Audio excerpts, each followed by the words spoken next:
Bien, alors, dans cette vidéo, il s'agit de refaire un petit peu ce qu'on avait fait il y a un an avec quelqu'un qui enseigne aussi les maths. Alors, une partie seulement, donc en gros, ces vidéos se font dans le cadre de diffusion de connaissances mathématiques pour tous. Si vous êtes fâché avec les maths, c'est très bien, on va tout reprendre depuis le début. Euh, Aucune connaissance préalable n'est requise, si ce n'est éventuellement d'avoir eu des cours de maths au collège. Mais même si vous avez tout oublié, c'est pas grave, je vais tout redéfinir. Donc, quel sera le menu du jour? Alors, ici, vous voyez, j'ai fait des petits dessins. Euh, donc là, j'ai dessiné un disque. On va déjà s'interroger un peu on va un petit peu parler du cercle d'abord et s'intéresser à la notion d'air, c'est-à-dire comment remplir le disque. Est-ce qu'on peut mesurer une certaine quantité qui est à l'intérieur du disque, qu'on va appeler l'air. Euh, enfin, donc on va tout redéfinir hein, depuis le début, ça va prendre un petit peu de temps, mais c'est pas très grave.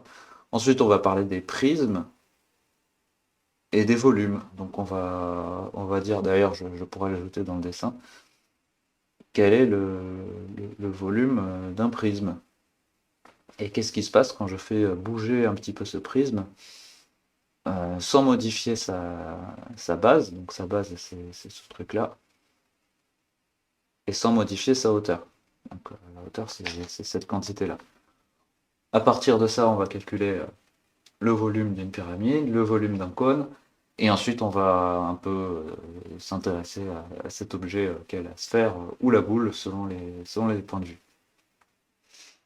Bien, donc commençons sans plus tarder. Alors, qu'est-ce qu'une aire?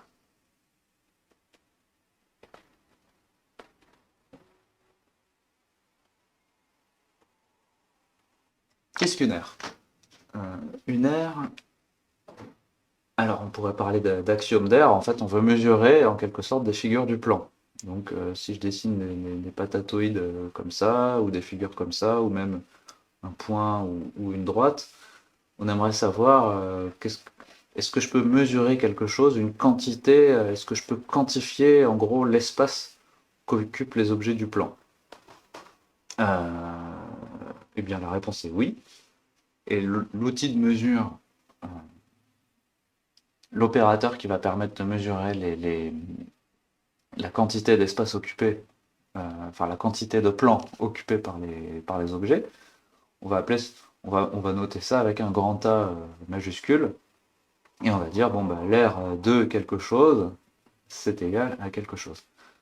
Bon, il faudrait définir des axiomes que vérifient l'aire, ça rentrerait dans des considérations un peu trop techniques que je pense pas utile d'énumérer ici. On va se baser sur l'intuition et on va espérer que tout se passe bien. Un jour, peut-être que je ferai un cours sur les axiomes de la mesure. Pour l'instant, on va juste prendre comme axiome que l'aire d'un rectangle, donc si je prends un rectangle comme ça, avec au moins trois angles droits, qui a un côté de longueur L et un côté de largeur petit l, et bien l'aire du rectangle sera grand L fois petit l. Donc ça, en fait, on aura vraiment besoin que de ce point de départ, et à partir de ça, on pourra à peu près tout faire sans aucun problème. Et il y a des choses qui sont évidentes, c'est-à-dire que si je duplique une figure, il y aura deux fois plus d'air, etc., etc., que on va éviter de compter deux fois des figures qui se recoupent, etc., etc. Bon, bah de là, avec ça, on peut déjà faire tout un tas de choses. Par exemple, on peut mesurer l'aire d'un triangle rectangle extrêmement facilement. Vous voyez, si je prends un triangle rectangle comme ça, qu'est-ce que c'est un triangle rectangle? C'est un triangle qui a un angle droit. Donc, si ce côté, je dis qu'il mesure petit b, b comme base, et que ce côté, je dis qu'il mesure petit h, h comme hauteur, eh bien, Regardez, si je prends une couleur légèrement différente, vous voyez que si je complète le triangle par un rectangle, c'est pour ça qu'on appelle ça un triangle rectangle, c'est parce que virtuellement, il y a un autre rectangle aussi. Vous voyez? Et là, je retrouve B, et je retrouve H, comme ceci. Eh bien, tout simplement, l'aire du rectangle, ça va être l'aire bleue plus l'aire blanche, vous voyez? Mais sauf qu'elles sont égales, ces deux aires. Alors, l'aire d'un triangle rectangle, de base B et de hauteur H, combien vaut-elle cette aire? Eh bien, on va tout simplement écrire que l'aire du rectangle,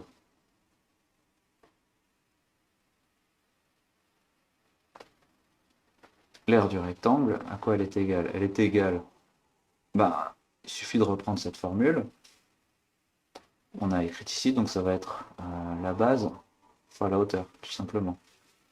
Donc ça va être base fois hauteur. Mais ça va aussi être égal à 2 fois, c'est aussi égal à 2 fois l'aire. L'aire de quoi? Bah, l'aire de ce qu'on cherche, l'aire du triangle rectangle. D'accord? Donc, si quand je multiplie B par H, j'obtiens 2 fois trop d'air, ça veut dire que l'aire du triangle rectangle de base B et de hauteur H, bah, il faut que je prenne ça et que je divise par 2. Parce que si je fais B fois H, j'en ai 2 fois trop. Donc tout simplement, il suffit de prendre B fois H et de diviser par 2. Et voilà, là je sais comment calculer l'aire d'un triangle rectangle. C'est vraiment extrêmement simple. Donc c'est pour ça, je dis souvent aux étudiants, évitez d'apprendre les formules par cœur, essayez plutôt de comprendre comment ça marche. Parce que quand vous comprenez comment ça marche, vous retenez beaucoup plus facilement. Donc vous voyez, si je récapitule, si on prend un triangle rectangle et qu'on le duplique, qu'on forme un rectangle, bah, il suffit de se souvenir que l'aire d'un rectangle, c'est le produit des côtés, et on arrive tout de suite à la formule recherchée. Donc tout cela est extrêmement simple. Il suffit d'y penser, il suffit de prendre le temps d'y réfléchir un petit peu. Bien, maintenant on va voir qu'est-ce qui se passe si je prends un triangle par rectangle. Je prends un triangle qui a une seule gueule. Un triangle comme ça, par exemple. Voilà, celui-là, il a une tête, bon, on voit bien que il n'a pas d'angle droit, quoi. Et ben, s'il n'a pas d'angle droit, je vais le forcer à avoir un angle droit. Donc si je prends, allez, on va l'appeler ABC, ce triangle. Si je prends ce point C, je peux faire passer une droite par C et qui a un angle droit avec AB. Et vous voyez que de ce fait-là, en fait, j'ai fait apparaître deux triangles rectangles en faisant ça. Donc je me suis ramené au cas précédent. Là, ce point, souvent quand c'est issu d'une hauteur, on aime bien l'appeler H. Donc, tout simplement, là j'ai une base B1, là j'ai une hauteur H,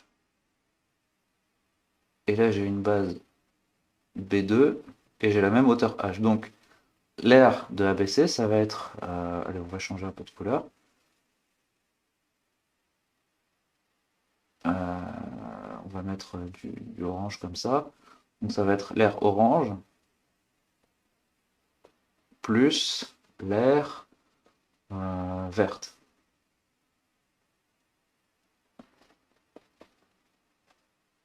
D'accord? Donc l'aire de ce triangle, l'aire de ABC, oh, il ne marche plus. Si, il marche. L'aire de ABC, qu'est-ce que c'est? Eh bien, c'est l'aire de ACH plus l'aire de CH. HB. Ok?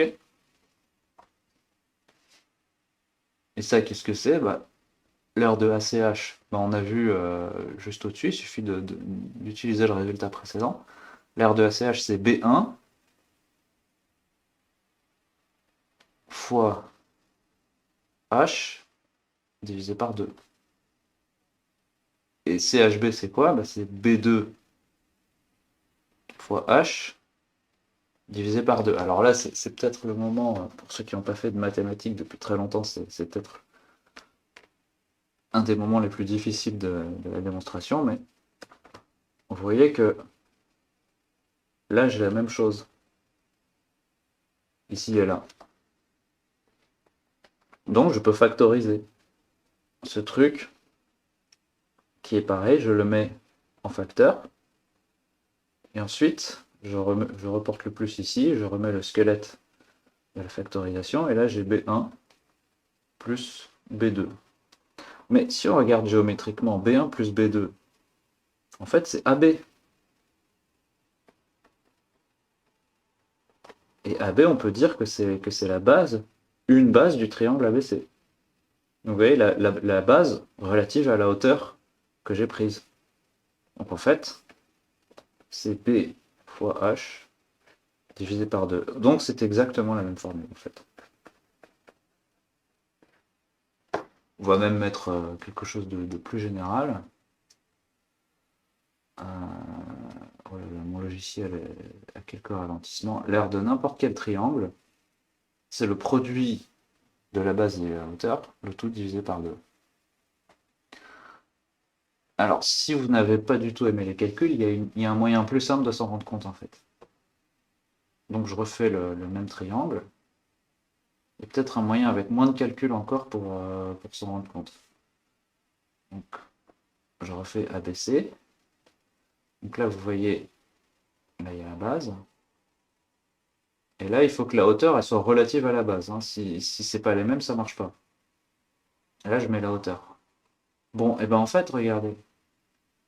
Si je trace une parallèle ici et que je forme un rectangle comme ça,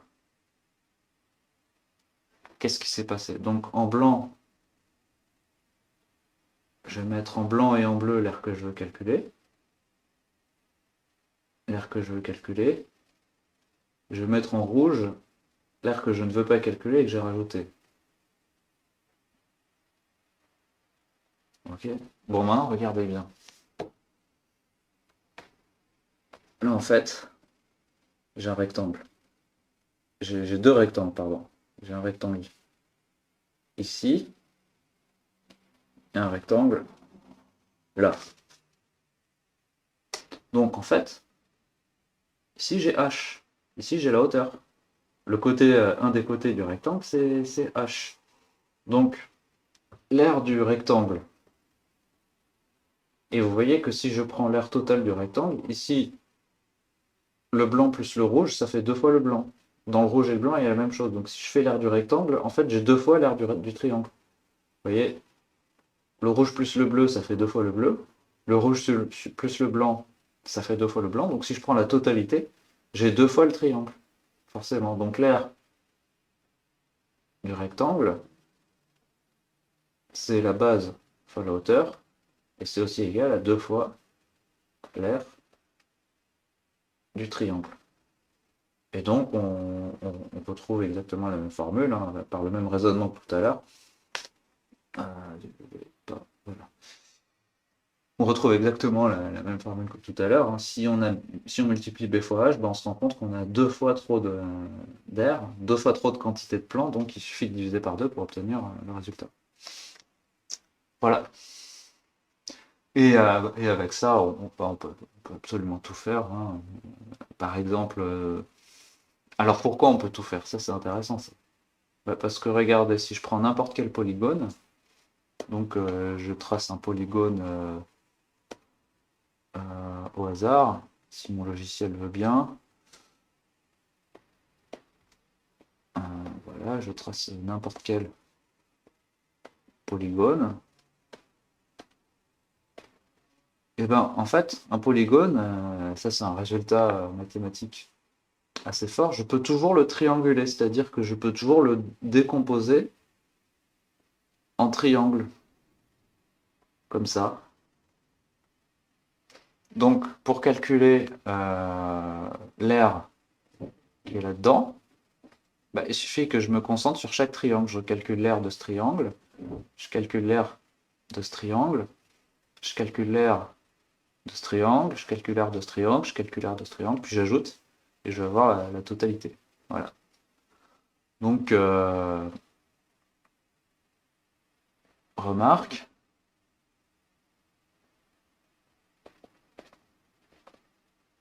en triangulant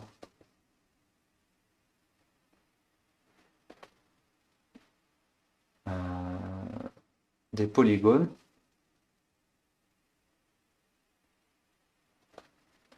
on peut maintenant calculer leur aire.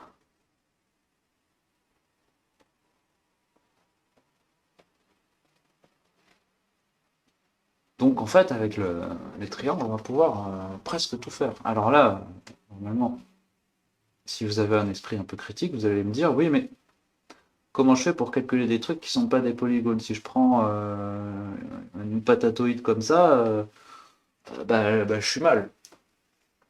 C'est pas grave. Moi je dis c'est pas grave parce que ce que je peux faire, c'est que si je prends suffisamment de points sur la patate, comme ça, bon, je vais mettre juste une barre, ça ira plus vite.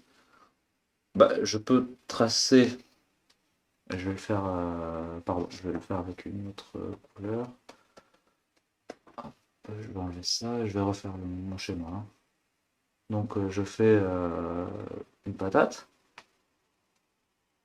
Et je dis, bon, comment calculer l'aire de la patate? Donc je vais mettre des points en rouge le long de la patate. Et après, je joins ces points par des segments. Et ça va faire un polygone. Et comme on sait calculer l'aire du polygone, bah, il suffit que je calcule l'aire de ce qui est en rouge. Alors vous allez me dire, oui, mais c'est pas tout à fait ça qu'on veut. Nous, là, il manque des trucs. Là. Bah, je me dis, ok, je rajoute un point là, un point là, un point là, un point là et un point là, par exemple. Et voilà, pas de problème. Là, on est quand même vachement proche de la patate en termes de calcul d'air, vous voyez?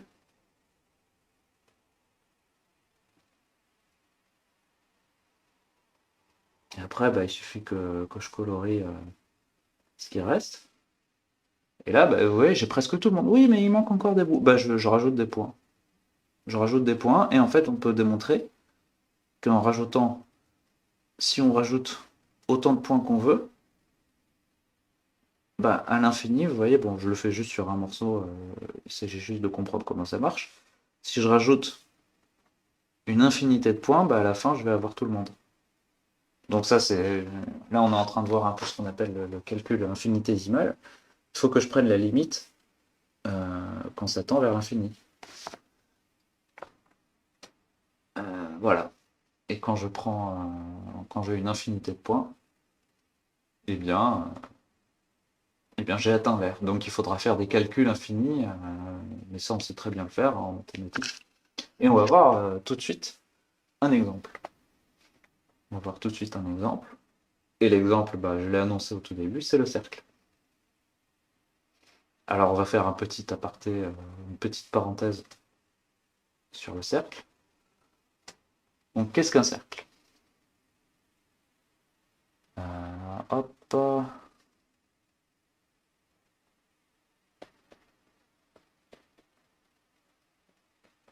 Qu'est-ce qu'un cercle? Alors, bon, ben, un cercle, on va rappeler peut-être la définition. Donc dans un plan, hein, évidemment. Définition.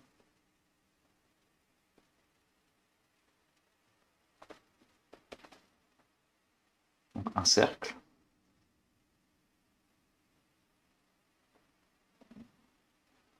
Alors on va prendre un point O dans le plan, et on va se donner un nombre R strictement positif. Donc un cercle. Alors, on va même pas dire un cercle, on va dire le cercle. Le centre O et de rayon R. Qu'est-ce que c'est? C'est l'ensemble des points. C'est l'ensemble des points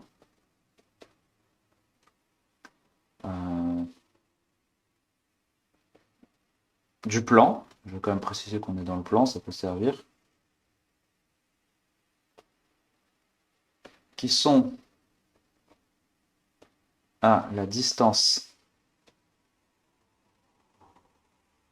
R du point O. Donc, on peut écrire ça un peu en abrégé.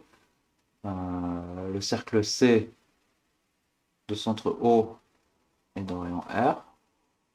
En mathématiques, on aime bien mettre les ensembles entre accolades comme ceci. C'est l'ensemble des points M qui appartiennent au plan, tel que la distance OM est égale à R.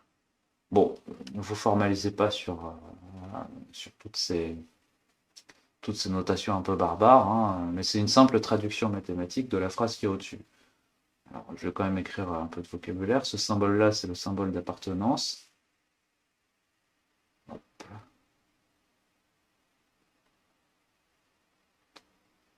Ça, on pourrait le traduire par tel que. Donc voilà, en gros, ce que dit ce truc-là, c'est que le cercle de centre O et de rayon R, c'est égal à un ensemble, c'est un ensemble de points. Et quels points? Bah, c'est tous les points qui sont dans le plan, tel que la distance OM est égale à R. Donc, c'est pour ça que ça se trace avec le compas. Si je dis par exemple, on va dire que, je sais pas quoi, moi je prends 2 cm, ça sur mon écran, ça doit faire à peu près 2 cm. Et ben, il faut que je me maintienne à cette distance, hein. Donc là j'ai un autre point du cercle. Là aussi, de proche en proche, si on les trace tous, ça va faire un truc comme ça, à peu près, hein. Je suis un peu rouillé en tablette graphique, hein, donc soyez indulgents. Mais on va s'y remettre petit à petit. Voilà. Et alors, il y a un autre théorème, mais que je ne vais pas détailler.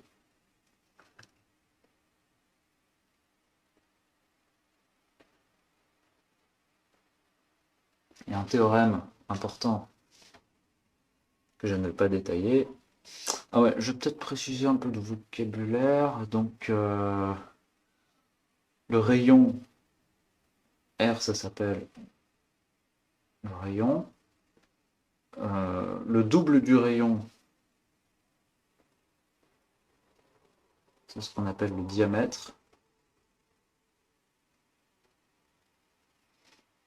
Et les rayons du cercle, bien évidemment, c'est tous les segments qui font comme ça. Et les diamètres du cercle, c'est tous les segments qui traversent le cercle en passant par le centre. Voilà.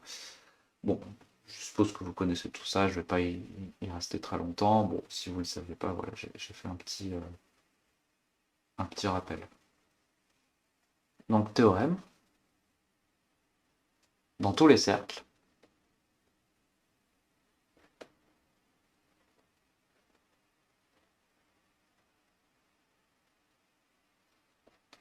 donc si je prends le périmètre du cercle,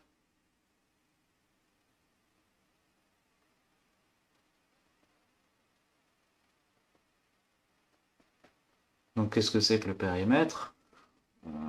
Donc péri, c'est contour, et mètre, c'est la mesure. Donc périmètre, c'est la mesure du contour, c'est-à-dire la longueur du tour. C'est-à-dire si je prends un fil et que j'enroule le cercle, la question c'est combien mesure ce fil. Voilà, donc c'est la mesure du tour de la figure. Eh bien, le théorème extrêmement puissant, il dit que si je prends n'importe quel cercle, que je prends le périmètre et que je divise par le diamètre, donc de manière plus compacte, on va écrire ça grand P divisé par grand D, et ben c'est constant. C'est-à-dire que c'est un nombre qui ne dépend pas du cercle. Et donc c'est une constante. Et en fait, P divisé par D, qui est cette constante. Donc ça veut dire que si je prends n'importe quel cercle de l'univers, hein, ça va toujours marcher. Et bien cette constante, on lui a donné un nom en maths, et on l'a appelé pi.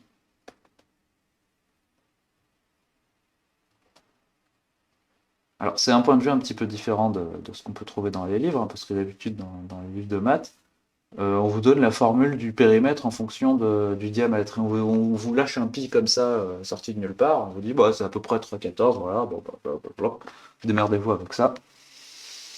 Et voilà. Ben, en fait, non, c'est pas comme ça qu'il faut faire. Ce qu'il faut faire, c'est démontrer que pour tous les cercles, le périmètre divisé par le diamètre, ça fait un nombre qui est le même pour tous les cercles. Ça veut dire que si je prends ce cercle ou si je prends ce cercle ou n'importe lequel, bon, il faut que ce soit des vrais cercles, hein, pas comme mes gribouilles infâmes, eh bien, il faudrait que ce soit il faut démontrer que c'est le même nombre. Et ça, je ne vais pas le faire, parce que je vais le faire samedi soir.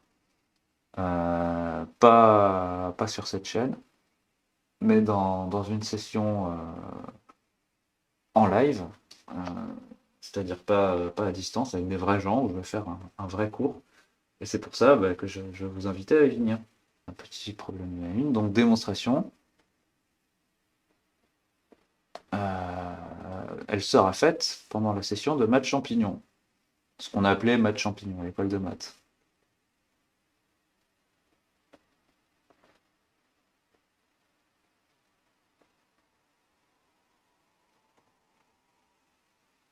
Donc qui aura lieu à la librairie Tropique, 56 et 63 rue Raymond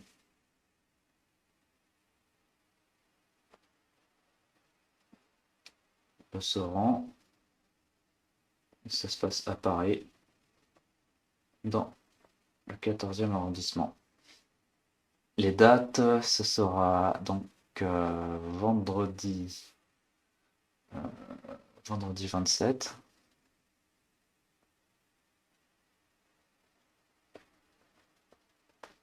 octobre,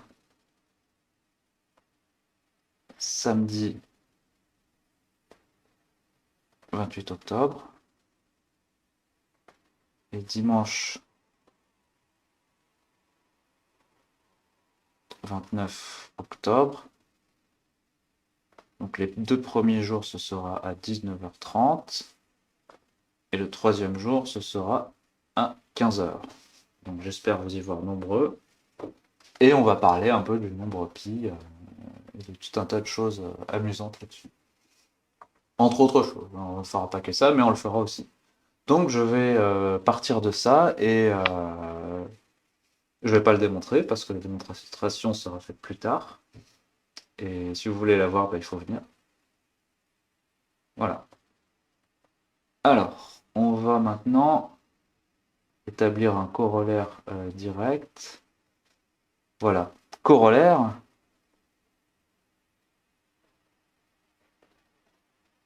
Donc un corollaire, qu'est-ce que c'est? Je rappelle qu'un corollaire, c'est la conséquence directe d'un théorème. Eh bien, le corollaire, c'est que dans un cercle,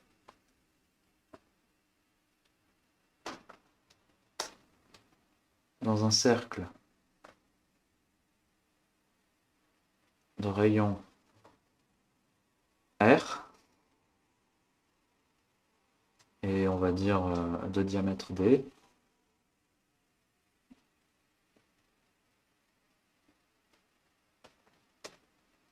le périmètre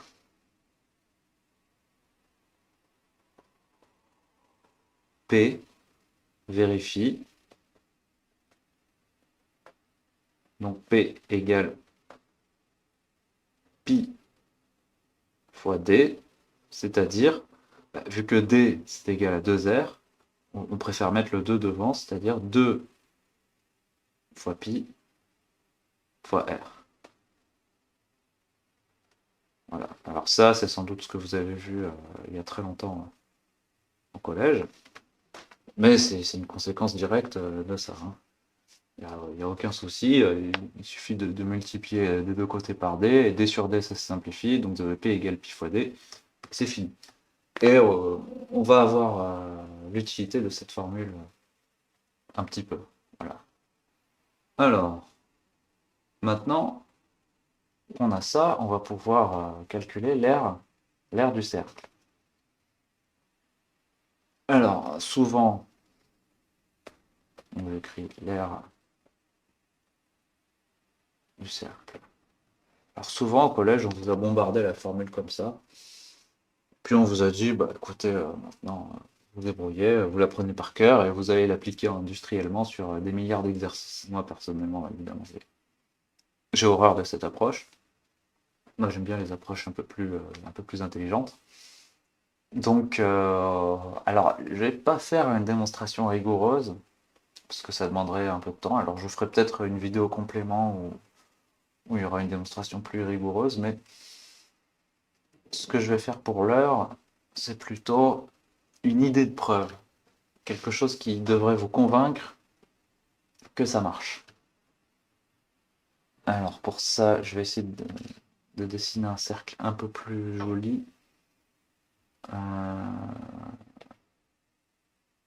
Comme ça. Voilà, voici un cercle. Donc, je vais le mettre un peu plus en haut. Ici, voilà. Donc voici un cercle de centre O. On va dire qu'il a un rayon R et un périmètre, c'est-à-dire la longueur du tour. Le périmètre, il fait 2 pi R.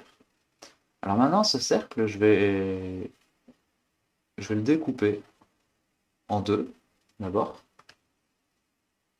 Et après l'avoir découpé en deux, je vais faire des parts de pizza.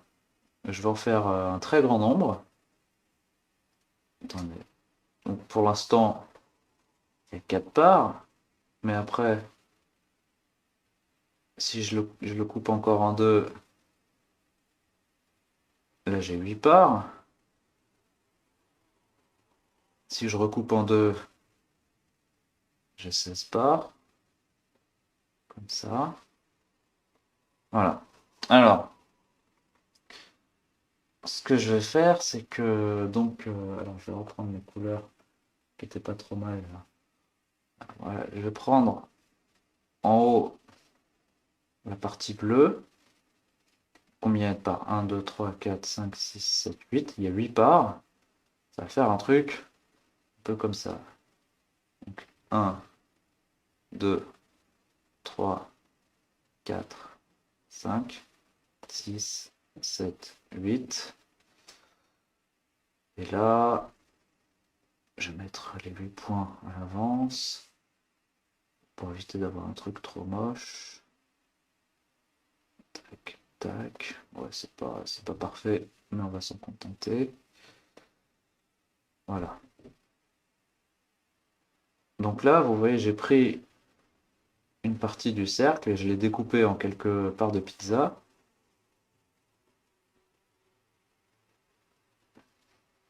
Voilà, truc comme ça. Voilà, tac, tac. Maintenant, si je prends la partie basse, je peux faire exactement la même chose. Et ce que je vais faire, je vais tricher. Hop, je vais dupliquer cette sélection.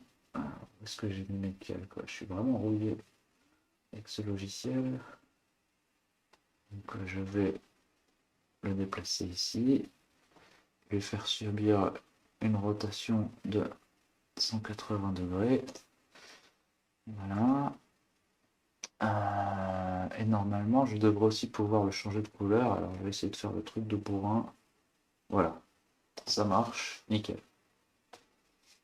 Donc, Donc voilà. Et là, regardez ce que je vais faire. Je vais prendre ça et je vais venir l'emboîter là-dedans, comme ça. Donc, vous êtes d'accord que là, cette figure... Alors bon, normalement, tout s'emboîte bien, hein. Là, le dessin... Alors, je vais peut-être améliorer celui-là, histoire de dire, mais normalement, tout s'emboîte bien, hein. Si j'ai bien fait mon histoire, tout doit s'emboîter parfaitement. Voilà, comme ça. Et là, donc, vous voyez, je peux emboîter parfaitement les morceaux de cercle. Et donc, là...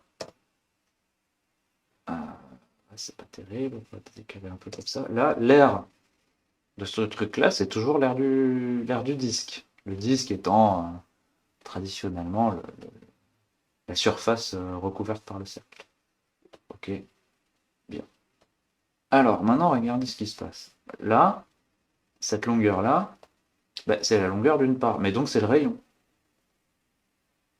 Et là, la longueur qui est ici, la longueur du tour, qu'est-ce que c'est? Bah, c'est la moitié du périmètre. Et la moitié du périmètre, c'est quoi? Bah, c'est ça, sans le 2. Donc là, j'ai pi fois r. Ok? Maintenant, qu'est-ce qui va se passer? Si au lieu de faire de mettre 8 parts d'un côté et 8 parts de l'autre, j'en mets 8000 et 8000. Alors bon, je vais pas pouvoir faire le dessin, mais ce que je veux obtenir, c'est un truc comme ça où on verra quasiment plus les parts. C'est-à-dire il y aura plein d'aiguilles comme ça d'un côté. Attendez, je vais faire avec les couleurs. Ce sera mieux. Voilà.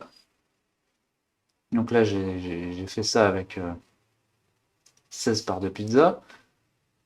Si j'en fais 8000 d'un côté et 8000 de l'autre, qu'est-ce que je vais avoir? Je vais avoir d'un côté un truc comme ça, avec plein d'aiguilles, tac tac tac, hein, je ne fais pas tout. Et de l'autre côté, je vais avoir quoi? Ben, je vais avoir la même chose comme ça, avec plein d'aiguilles dans l'autre sens. En tout cas, ce qu'il est important de comprendre, c'est qu'on aura la même chose, sauf que là, ben, j'aurai toujours le rayon, parce que ce sera toujours une part de pizza. Et là, j'aurai toujours la moitié du périmètre. J'aurai pillard en haut et pillard en bas. Ok? Mais si ça tend vers l'infini, vous voyez bien que, en gros, là, ça va finir par être très proche d'un angle droit. Plus les parts sont fines, plus ça se rapproche d'un angle droit, vous voyez? Et donc, en fait, c'est l'air d'un rectangle. Donc, l'air du disque de rayon R, qu'est-ce que c'est? Bah, c'est le produit de ces deux grandeurs, en fait. C'est pi fois R fois R. Et voilà. Et là, on a démontré l'air, la formule de l'air d'un disque, que vous avez apprise par cœur sans jamais comprendre. Vous voyez? Et souvent, on a l'habitude de dire qu'un nombre multiplié par lui-même, traditionnellement, comme en maths, on est un peu flemmard, on préfère écrire ça R au carré. Donc l'air d'un disque, le rayon R, c'est pi fois R au carré. Alors, peut-être une petite remarque qui s'impose, c'est que en fait, on a fait exactement, quelque part, on a triangulé. On a triangulé, on a fait une infinité de triangles, un peu comme ici. Vous voyez, la patate, on a mis une infinité de points, et quelque part, on a mis... C'est comme si les parts de pizza, c'était des triangles. Donc il y a quelque chose qui ressemble à ça, d'une certaine manière. Vous voyez? Bien. Alors, on peut continuer. On continue avec... les volumes.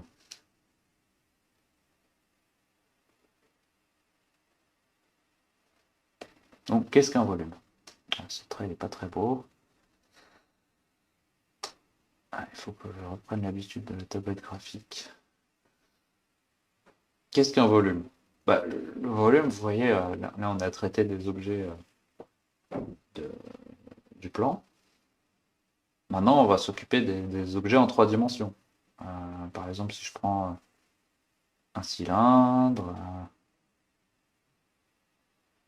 oh là, qu'est-ce qu'il est moche ce cylindre? On va le refaire. Un cylindre, une pyramide, etc., etc. La question qu'on peut se poser, c'est quelle portion d'espace occupe ces figures. Et cette portion d'espace, on va l'appeler volume. Et donc, pareil, hein, il y a tout un tas d'axiomes qui sont les axiomes de la théorie de la mesure, que je n'ai pas spécialement envie de les détailler ici. Mais pour aller vite, on a envie de choses élémentaires. Un volume, c'est toujours positif. Si vous dupliquez une figure, il y a 2 fois plus de volume. Si vous en mettez moins, il y en a moins. Ce genre de choses évidentes. Si vous prenez une figure symétrique, elle a le même volume, etc., etc. Et on a besoin d'un seul axiome, c'est que si je prends un pavé droit, alors oui, de fins mathématiciens appellent cela un parallélépipède rectangle, n'est-ce pas? Un pavé. On ne va pas se faire chier avec des mots compliqués, des mots pédants qui font plus peur qu'autre chose. En plus, ils sont chiants à écrire et long. Moi, le pavé, voilà. En plus, avec le pavé, on peut faire des manifs, on peut faire tout un tas de choses amusantes. Donc, le pavé. Pavé droit, hein? Oh, il marche plus le stylet.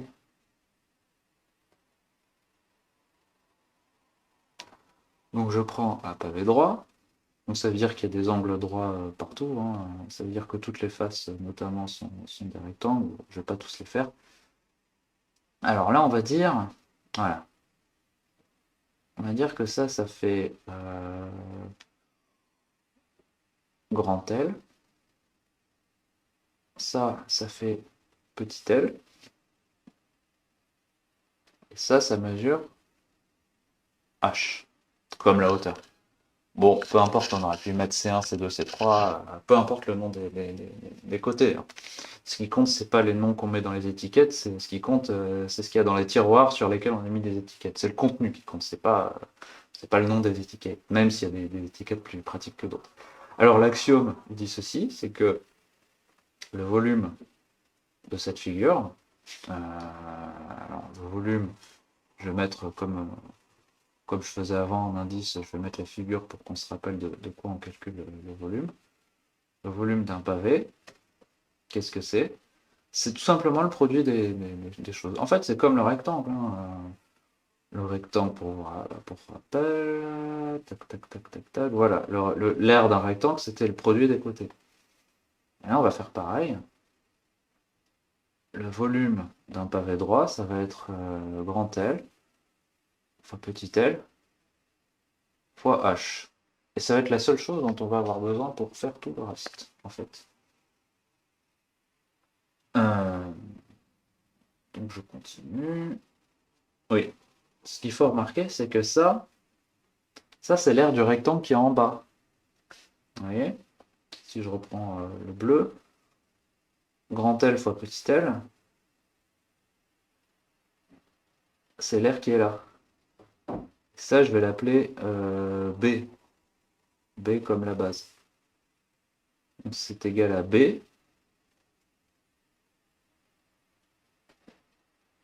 fois H. C'est la base fois la hauteur.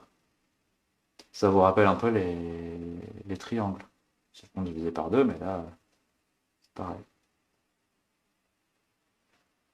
Et c'est tout ce dont on a besoin, en fait. Voilà. Donc je pourrais dire, bah voilà, c'est fini. Maintenant, le reste, c'est des exercices. Donc là, on a fait le pavé droit. On va s'occuper maintenant du prisme. En fait, c'est exactement la même chose. Donc un prisme, qu'est-ce que c'est? Un prisme droit.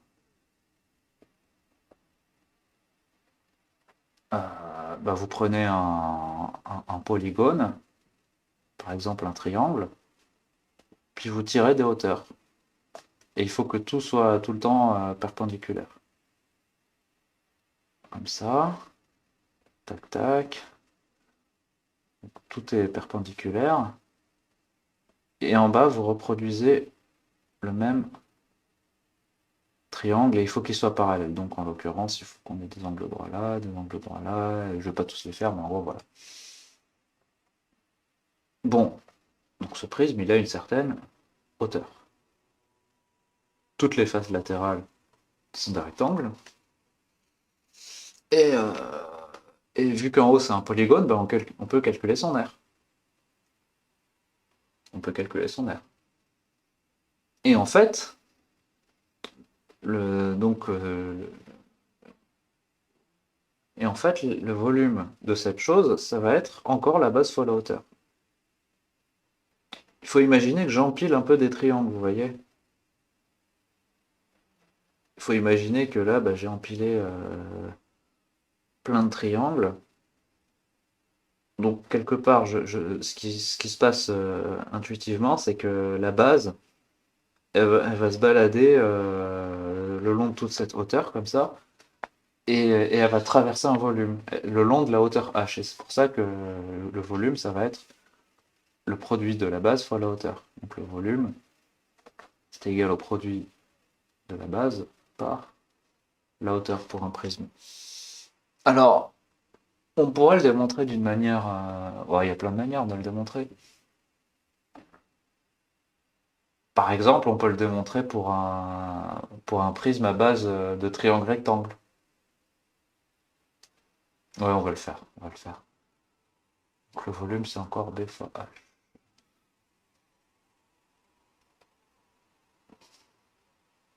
Et on va faire une idée de preuve. Donc, idée de preuve. L'idée de preuve, donc je commence par la base étant un triangle rectangle.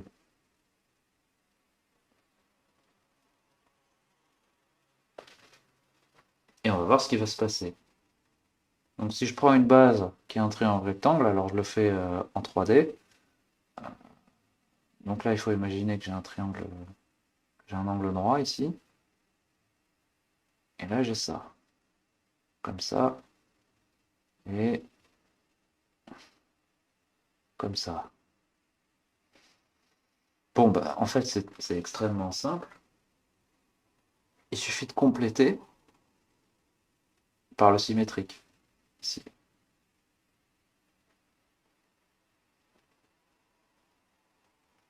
Et là, la totalité, bah, c'est le volume d'un pavé. Qui est égal à 2 fois le volume recherché. Et le volume d'un pavé, c'est quoi? Bah là, on aurait la petite base du triangle, sa petite hauteur. Ouais, non. Après, il y aura plusieurs hauteurs, donc on va appeler ce côté A, ce côté B. Ce truc-là, on va l'appeler H, donc ce sera A fois B fois H. Le volume d'un pavé, tout simplement. Je multiplie les côtés. Et donc, le volume du prisme à base triangulaire rectangle, ce sera la moitié de ce truc-là. Donc ce sera A fois, pardon, A fois B divisé par 2, enfin, A fois B fois H divisé par 2. Mais je vous rappelle, c'est une petite règle élémentaire de calcul fractionnaire, que ça c'est aussi à A fois B, pardon, A fois B divisé par 2, le tout fois H. Mais ça c'est l'aire de la base. Ça c'est ça. Ça c'est l'aire de la base. donc c'est bien égal à l'aire de la base, fois h, divisé par 2. Alors là, je l'ai démontré pour un triangle rectangle. Maintenant, si je prends une base qui est un triangle quelconque, ouais, c'est pas grave. Je sais que si je prends un triangle quelconque, je peux toujours le décomposer en 2 triangles rectangles. Donc là, si je refais un prisme comme ça, voilà, et ben là, je peux le découper en 2 prismes. Et le volume total, ce sera le volume du prisme 1 plus le volume du prisme 2. C'est-à-dire, donc, la première aire fois la hauteur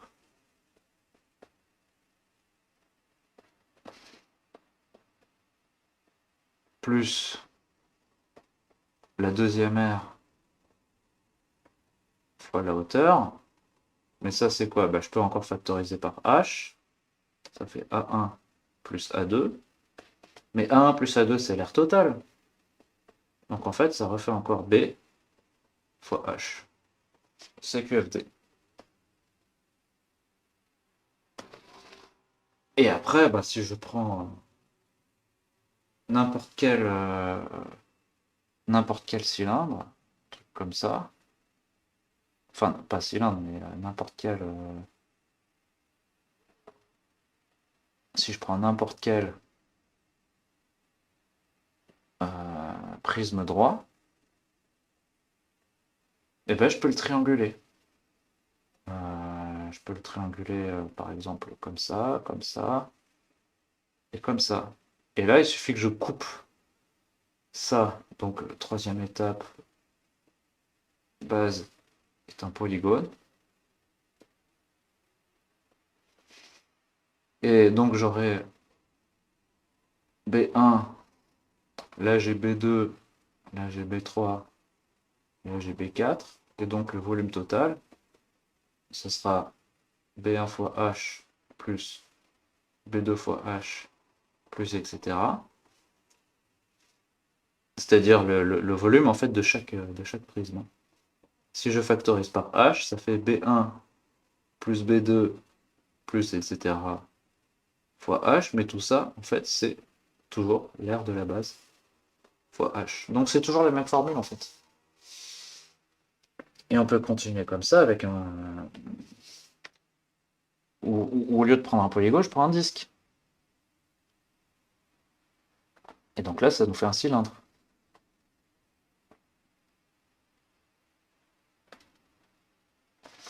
Ça nous fait un cylindre qui a une base qui est un disque et qui a pour aire B et une hauteur H. Ok. Et ben, en fait, on peut trianguler le cercle. Un peu comme on l'a fait. Imaginez, je prends toutes mes parts de pizza, là, tac, tac, tac, j'en prends une infinité.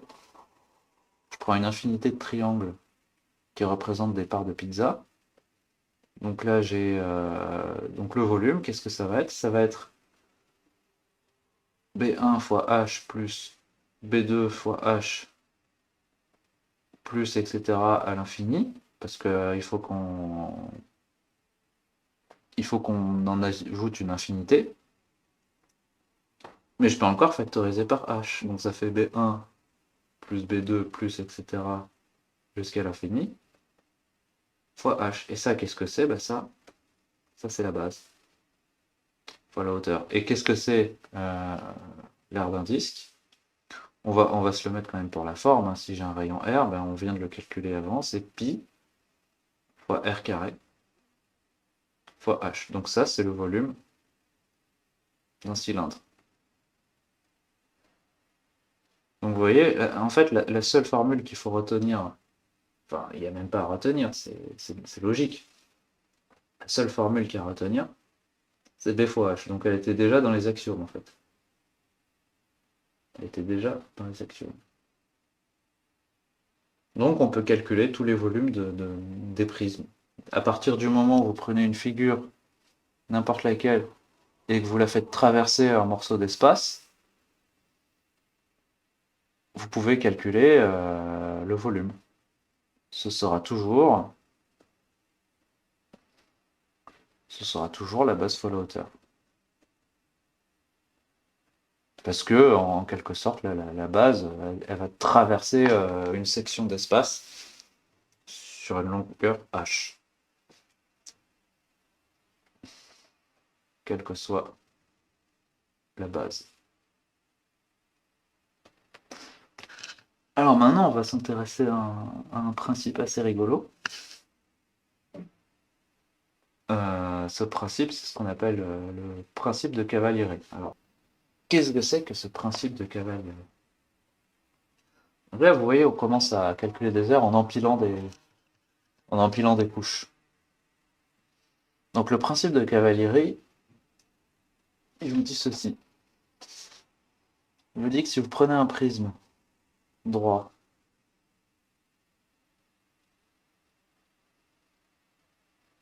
comme ça, qui a une hauteur h et une base b. Donc ce qu'on va faire, c'est qu'on va conserver la hauteur, on va conserver la base, mais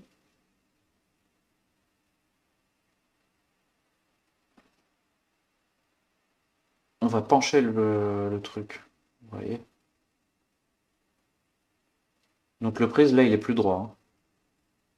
Là, j'ai plus des angles droits, j'ai des parallélogrammes. Hein. Là, j'avais un angle droit, et là, il est plus droit. Par contre, j'ai toujours la même hauteur. Et toujours la même base. Et ben, c'est quoi le volume de ce truc? Et ben, le principe de Cavalieri vous dit que c'est encore la base fois la hauteur. Alors, l'idée de la démonstration, elle est assez jolie. Il faut imaginer qu'on empile une pile de feuilles et qu'on la fait pencher un peu comme ça. Donc, l'idée, c'est... Je vais quand même écrire un petit titre.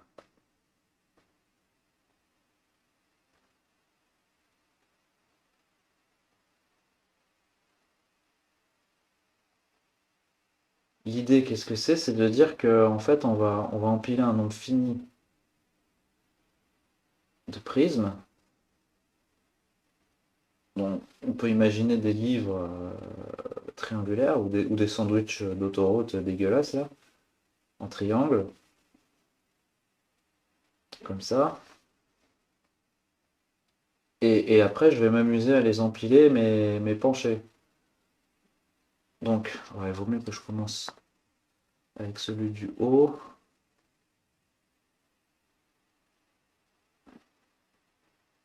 Comme ça.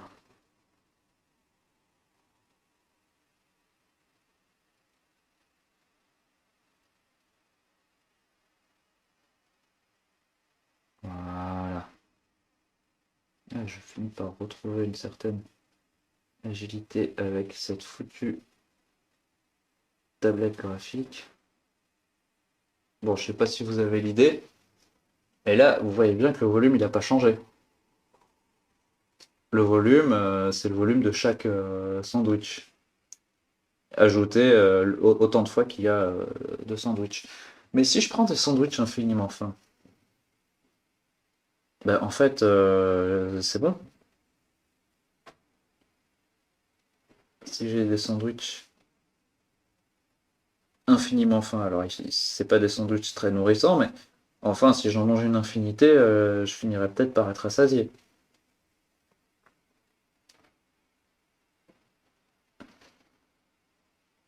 D'accord? Et là j'ai mon infinité de sandwichs. Bon, je vais pas le faire à chaque fois, ça va prendre trop de temps. Et donc, le volume est conservé. Donc, le volume est conservé. Voilà.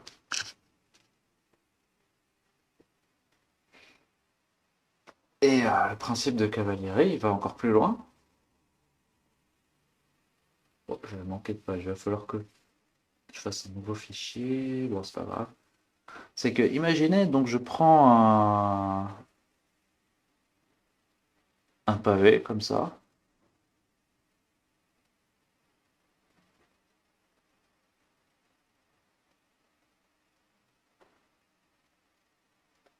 Donc là, j'ai une base. Là, j'ai une hauteur. Alors, c'est une constatation assez simple. Mais vous voyez, si je prends un rectangle comme ça, et que après je prends un triangle, mais un grand triangle. Et je me suis arrangé en fait pour que ce soit la même base. Bah, peu importe que ce soit pas la même forme, ça va être le même volume en fait. Si je prends la même hauteur et la même base, le volume est identique. Donc c'est-à-dire que si on ajoute, si on empile plus précisément les mêmes aires sur la même hauteur, l'objet construit, ou le solide, on parle plus souvent de solide en maths, hein, le solide ainsi construit, les solides ainsi construits occupent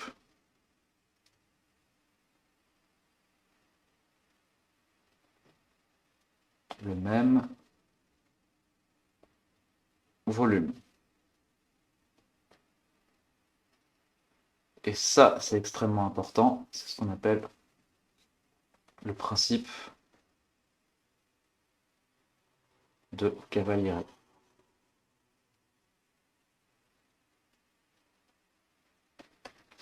Alors, s'il y en a qui sont un petit peu avancés en mathématiques, ils doivent tout de suite sentir le truc venir. Ils sentent bien, mais en fait, il est en train de nous parler de calcul intégral, là. Oui, c'est ça. C'est exactement ça. C'est exactement ça. Alors, avant d'aller un peu plus loin et d'en arriver enfin au volume de la sphère, euh, on va s'occuper maintenant des pyramides.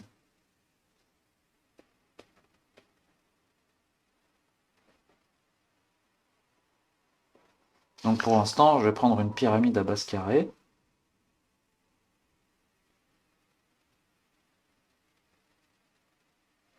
Voilà. Donc elle aura, je vais reprendre mes couleurs.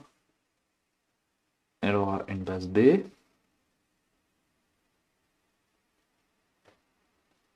une hauteur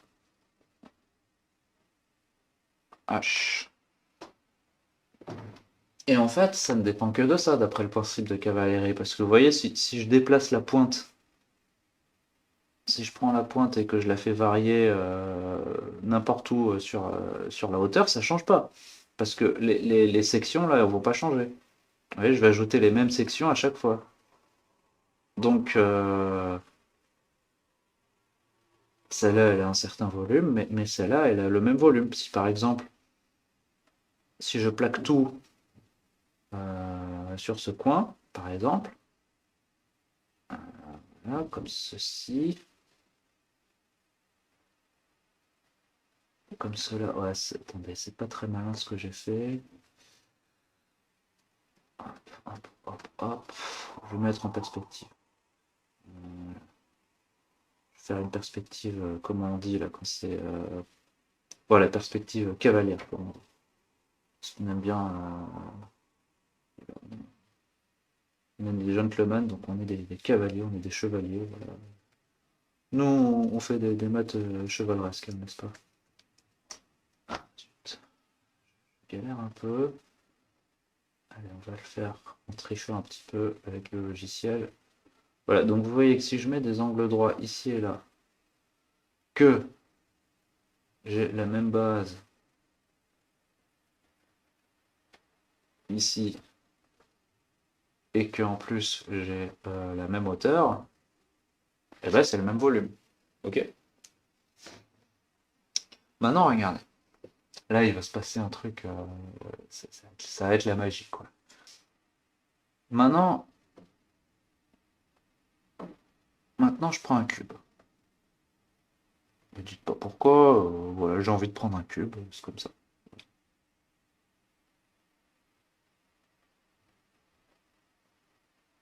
Bon, le volume du cube, c'est simple, c'est côté fois côté fois côté.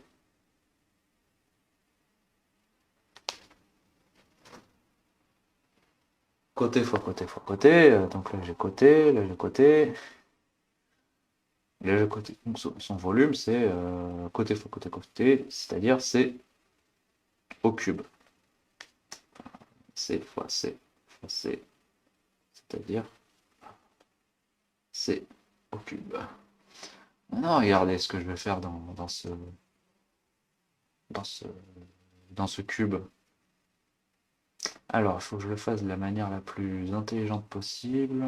Je vais pas mettre trop de couleurs. Voilà. Je vais prendre mon bleu. Moi, j'aime bien ce bleu là. Donc là, je prends le trait qui traverse celui-là. Donc là, vous voyez, j'ai construit cette pyramide.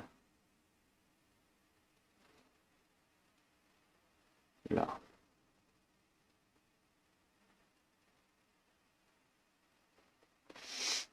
Maintenant, on va mettre du orange.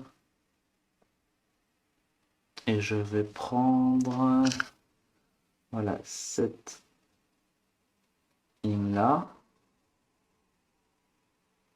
La même ligne bleue ici.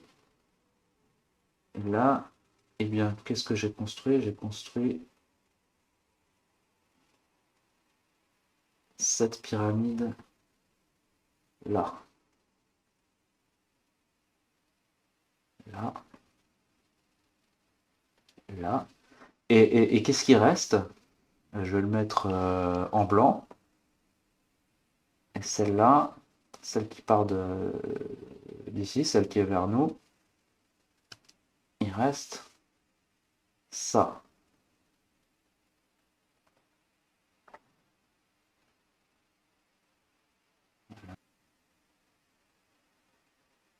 Voilà. Et voilà. Et ces trois pyramides, si je les fais un peu tourner, ben, en fait, c'est les mêmes. Vous voyez, là, j'ai une hauteur. Et la base, c'est quoi? La base, c'est côté fois côté. Là, j'ai encore la même base. Et ici, j'ai toujours la même hauteur. Qui est égale à C en l'occurrence, mais ça n'a pas d'importance ici. Là, j'ai encore la base. Et là, voilà, ça se voit mieux, j'ai la hauteur. Donc ça veut dire que le volume, alors C au cube, vous voyez que ça, c'est la base. Et ça, c'est la hauteur. Donc c'est-à-dire que si je prends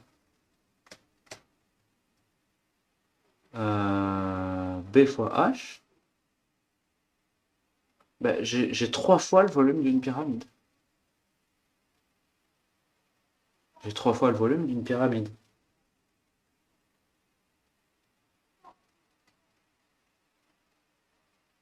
J'avais des trucs comme ça là. Oh, est-ce que j'aurais pas écrit derrière ma tête là? Non, tout juste. Tout juste. Alors on descend un petit peu. Donc ça veut dire que si je vais calculer le volume d'une pyramide, si je fais base fois hauteur, enfin l'aire de la base fois la hauteur, j'en ai 3 fois trop. Et donc il faut diviser par 3. Et voilà pourquoi le volume d'une pyramide, c'est base fois hauteur divisé par 3. Parce que, en fait, avec 3 pyramides à base carrée, vous pouvez construire un cube. Alors après, vous pouvez tirer la chose pour faire un pavé et pas avoir forcément que la hauteur est la même, mais ça change rien au raisonnement. À la fin, vous aurez toujours, vous en aurez toujours 3 fois trop. Donc c'est pour ça la raison fondamentale pour laquelle il y a un facteur 3 ici.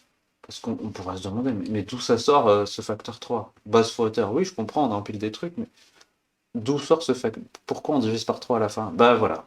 Parce que Si vous construisez 3 pyramides identiques, vous pouvez faire un pavé. Tout simplement.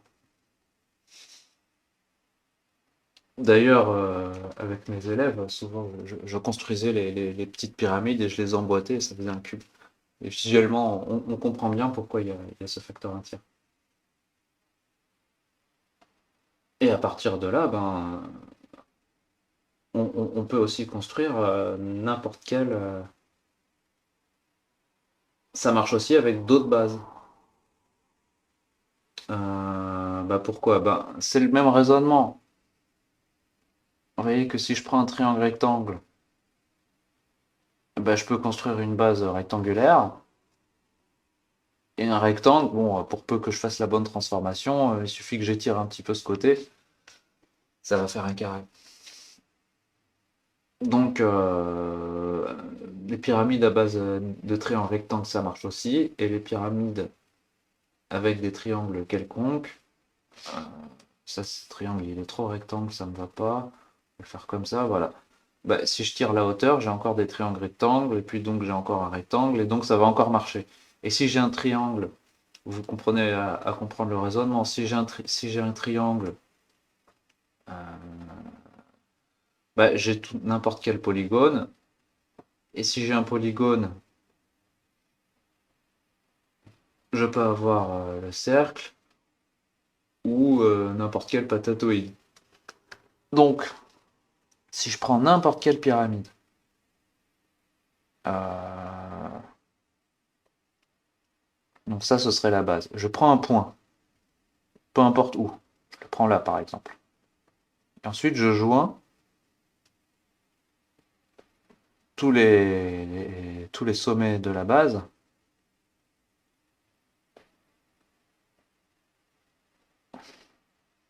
au sommet de la pyramide. Ok? Eh bien, et que j'ai une base ici.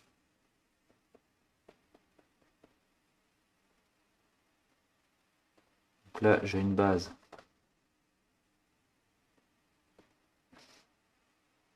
Et là, j'ai une hauteur. Eh bien, le volume, ce sera encore base fois hauteur divisé par 3. Et ça marche aussi avec un cône. Si je prends ça,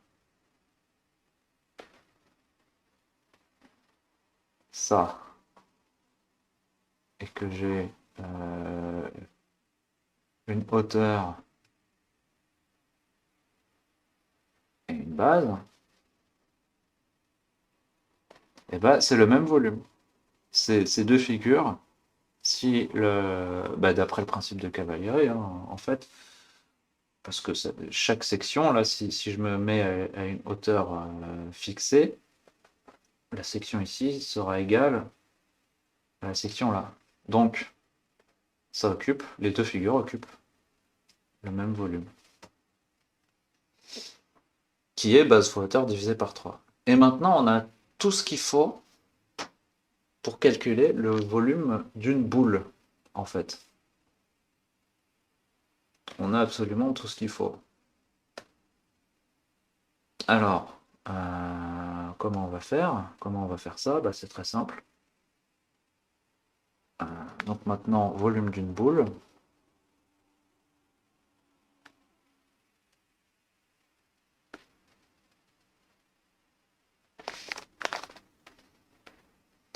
Alors, pour calculer le volume d'une boule. Alors, je vais quand même vous raconter une petite anecdote. L'anecdote, c'est que il y a un peu plus d'un an, j'ai vu que j'allais enseigner dans un collège. Alors, j'avais jamais enseigné au collège avant. Et je me suis dit, mais attends, au collège, on voit plein de formules. Et en fait, les formules des calculs toutes les formules que je vous ai montrées jusqu'à présent, personne ne me les avait démontrées à moi. Moi, il fallait que j'apprenne par cœur et que j'applique sur des exos de manière un peu débile. Et c'est pour ça que quand j'étais au collège, je détestais les maths. Personnellement, j'aimais pas du tout ça. J'aimais pas du tout la méthode où on apprend par cœur et où on répète bêtement sans comprendre. Moi, je voulais comprendre. Quand je comprenais pas, j'aimais pas. Et je me suis dit, j'ai pas envie de reproduire quelque chose que j'ai pas aimé quand moi-même j'étais à la place de mes futurs élèves. Donc, je me suis creusé la tête, j'ai fait des recherches. D'ailleurs, j'étais pas tout seul, hein. C'était avec l'ami avec qui je vais faire Maths Champignon, dont j'ai parlé il y a quelques instants. Et on a trouvé des démonstrations de toutes ces formules, notamment celle-là qui est époustouflante, vous allez voir. Alors, tout ce dont je vais avoir besoin, c'est du théorème de Pythagore, donc rappel.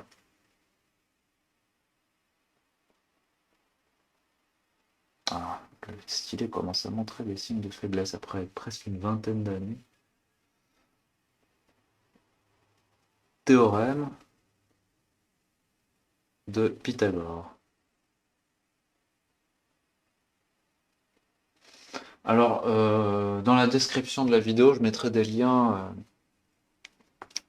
pour ceux qui regardent sur YouTube, hein, je mettrai des liens vers des démonstrations du théorème de Pythagore ou alors vers une séance d'exercice que j'ai conçue où on fait démontrer en quelque sorte le théorème de Pythagore. Alors, il y a plein de manières de démontrer le théorème de Pythagore. Je vais quand même en faire une très rapidement. Alors, théorème de Pythagore. Alors, je vais prendre le vrai théorème de Pythagore, sa version la plus puissante. Donc, il dit que si ABC est rectangle en B, en fait, c'est pas un si, c'est une équivalence. ABC est rectangle en B, si et seulement si le carré de l'hypoténuse était égal au carré, à la somme des carrés des deux autres côtés. Alors, au collège, hein, traditionnellement, ça, c'est le théorème de Pythagore. Et traditionnellement, donc c'est-à-dire que s'il est rectangle en B, alors vous avez l'égalité de Pythagore, et ça, c'est ce qu'on appelle la réciproque. C'est-à-dire que si vous avez cette égalité, alors forcément le triangle est rectangle. Donc comme ça marche dans les deux sens, en fait, on a une équivalence. Donc moi j'appelle ça souvent le vrai théorème de Pythagore. C'est l'équivalence. Alors, une démonstration très rapide. Je vais démontrer que le sens direct, hein. Le reste, je vous laisserai chercher d'ailleurs en exercice. Voilà. Donc, ultra simple. Imaginons, je prends un triangle rectangle comme ça. Donc, ça c'est A, ça c'est B, ça c'est C. Alors je vais pas démontrer je vais pas faire tous les détails de la preuve. J'ai juste besoin. Et là je reproduis le triangle. Je mets B ici, A ici, C ici, et je le remets encore là, là, là. Ah non, ça va pas jusque là, justement. Ça va jusque là. Et, et là. Donc là j'ai B, là j'ai A, là j'ai C, là j'ai C, là j'ai B, et là j'ai A. Ok, et ben en fait on démontre assez facilement, alors je vous le fais pas, donc l'angle droit il serait là. Ok, donc là j'ai un gros carré, et à l'intérieur,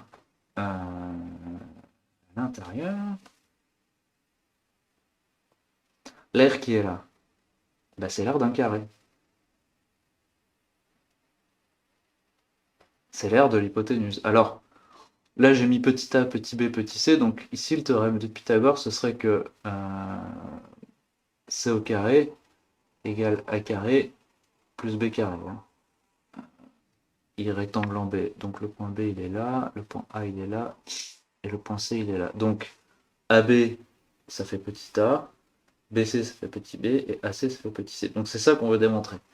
Alors, vous voyez que l'air bleu, l'air bleu, c'est égal à C carré. D'accord? Maintenant, ce que je vais faire, je vais déplacer les triangles. Donc, je vais mettre ça avec des couleurs. ce triangle, je vais le coller ici. Donc je prends le même carré. Et je dis je fais glisser ce triangle ici. Donc là j'obtiens ça. Ok. Et là j'ai ça. Et là j'ai ça. Maintenant, alors je vais faire ici. manque. Maintenant, lui, je le fais glisser là, et lui, je vais le monter jusqu'à ce qu'il soit embuté. Donc, qu'est-ce que ça va donner? Ça va donner un truc comme ça. Allez, là,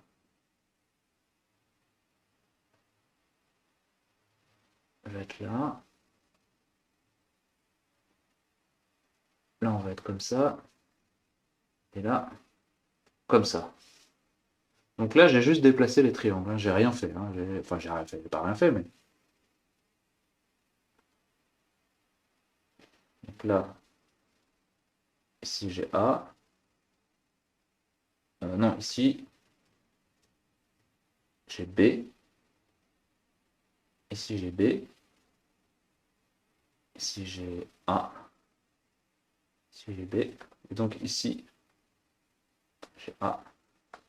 Et ici, j'ai A. Et là, on a des angles droits. Tous les endroits qui vont bien.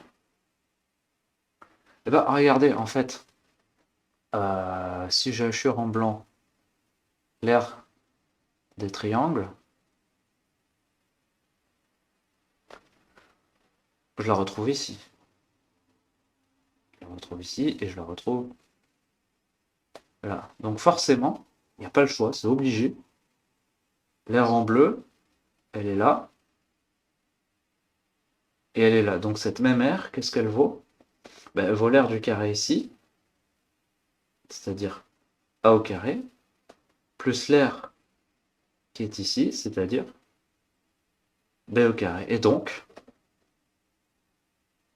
A carré, pardon, C carré égale A carré plus B carré.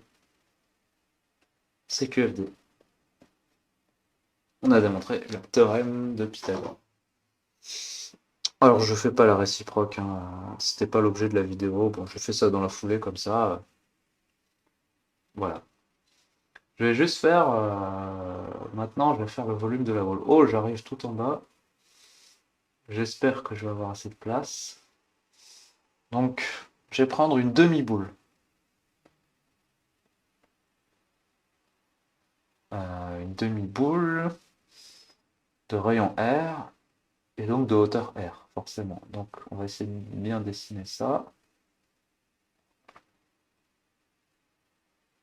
Bon, on va s'en contenter. Il faut que je fasse des progrès encore avec la tablette. Là, hop.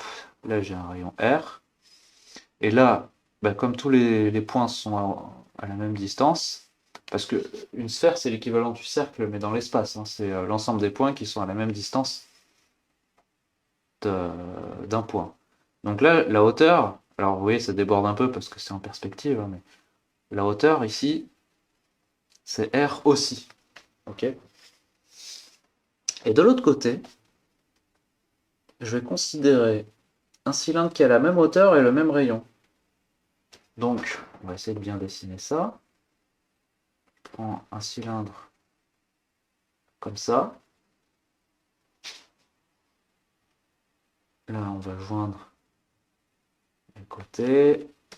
On va mettre en pointillé ce qui est derrière. Voilà. Et je dis que la hauteur, là, c'est la même. Donc, c'est la même hauteur R. Et le rayon, c'est le même. Et ce que je vais faire, c'est que je vais emboîter un cône à l'intérieur. Vous voyez, là, je prends le centre. Pareil, ici, j'ai R. Et là, paf, je fais un cône. Comme ça. Et maintenant, bon, je vais essayer de figure. Très bien. Maintenant, je vais me mettre à une hauteur X. Voilà. La même pour les deux. Hein. Je me mets à la hauteur X ici. Et la hauteur X ici. Et je vais regarder quelle est la section à la hauteur X. Ok. On met là, tac, tac. Je vais le mettre avec une couleur. En rouge. Non, en bleu, pardon.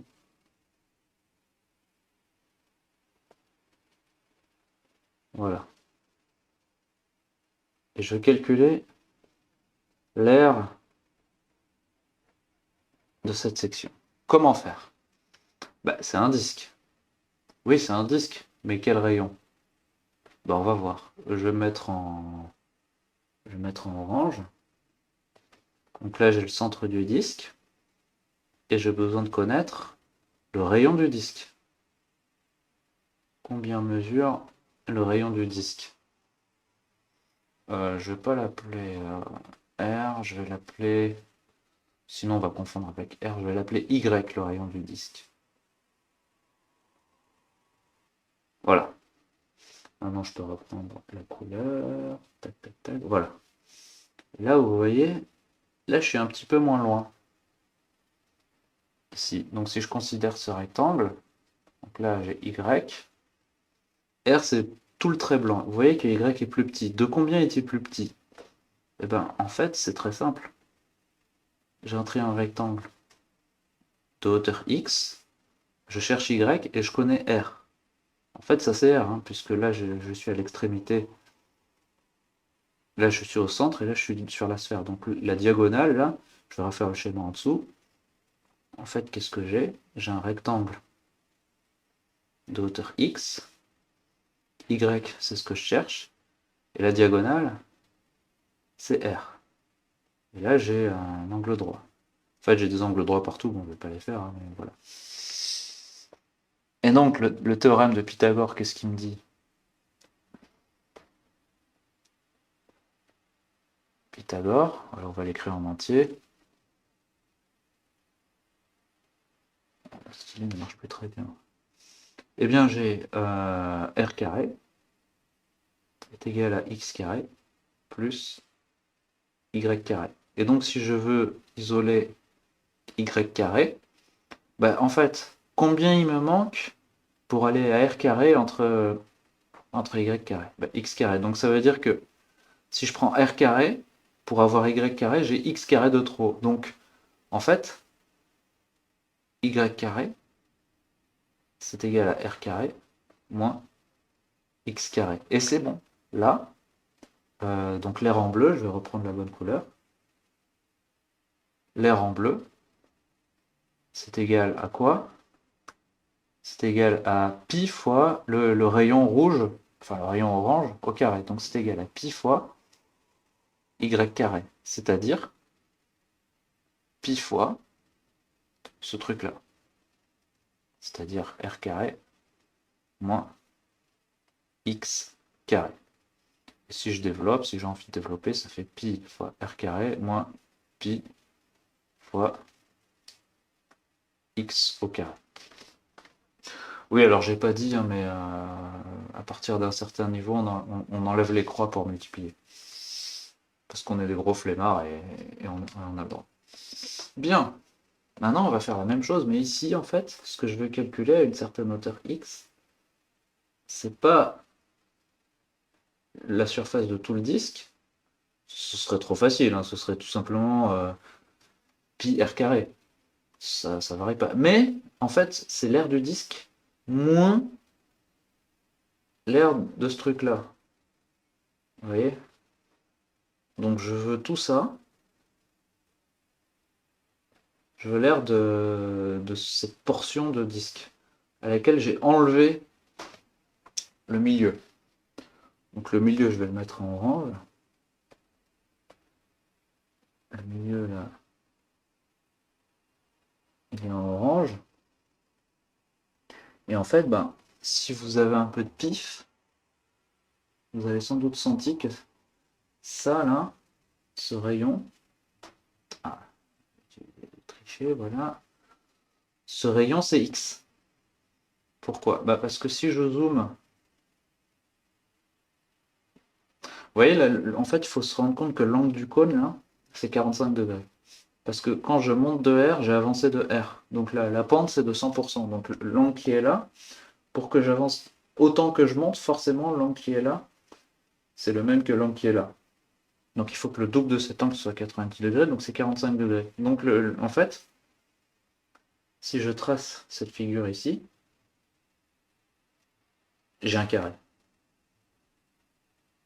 En fait, là, j'ai forcément un carré. Parce que là, en fait, j'ai un triangle isocèle. Parce que si c'est 45 degrés, c'est 45 degrés là, là et là. Donc là, j'ai un carré. Donc si je monte de x ici, forcément, j'ai avancé de x ici. Donc l'air que je veux pas, on va lui mettre une barre.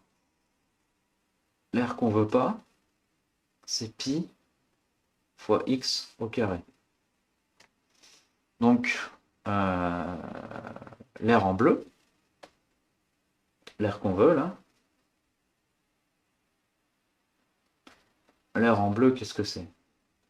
Ben, c'est tout le disque, c'est-à-dire pi r carré, moins l'air qu'on veut pas. Et l'air qu'on veut pas, c'est ça.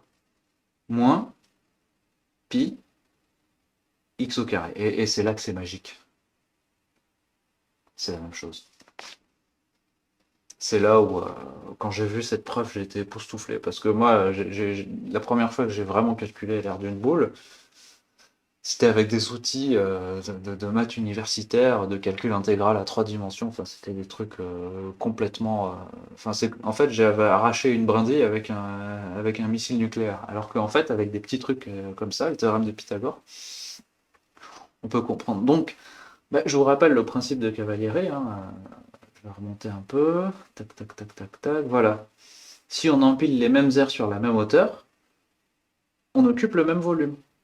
Donc ça veut dire que... Ah, j'ai plus de place. C'est pas grave, je vais étendre comme ceci. Voilà. Hop. Donc là, on est trop content, parce que ça veut dire que le volume, forcément, hein, d'après ce qu'on vient de faire, et d'après le Cavalieri, forcément, le volume d'une demi-boule, c'est égal au volume du cylindre qui va bien, moins le volume du cône qui va bien. Et ça, on connaît. On connaît les formules, en fait. C'est ça qui est magique. Donc là, on a R. Là, on a R. Là, on a R. Et là, on a R. Donc ça veut dire... Alors, vu que c'est une demi-boule, bah, ça veut dire que le volume d'une boule divisé par 2, c'est égal au volume d'un cylindre. Alors là, c'est quoi ça? Ben, c'est l'air de la base fois la hauteur. Et c'est quoi l'air de la base? C'est pi fois r carré. Fois r, la hauteur. Moins base fois hauteur divisé par 3. Donc c'est la même chose, hein. Base pi r carré fois hauteur divisé par 3. Alors on va ranger un petit peu tout ça. R carré fois R, c'est R au cube. Hein. C'est R fois R fois R. Ça, c'est R fois R fois R, c'est-à-dire R au cube. Et ici, pareil. Donc c'est pi R cube moins 1 tiers, parce que divisé par 3, c'est comme multiplié par 1 tiers, de pi R cube. Donc en fait, j'ai pi R cube et je lui enlève 1 tiers. Bah, il reste 2 tiers. Donc ça fait 2 tiers de pi R cube.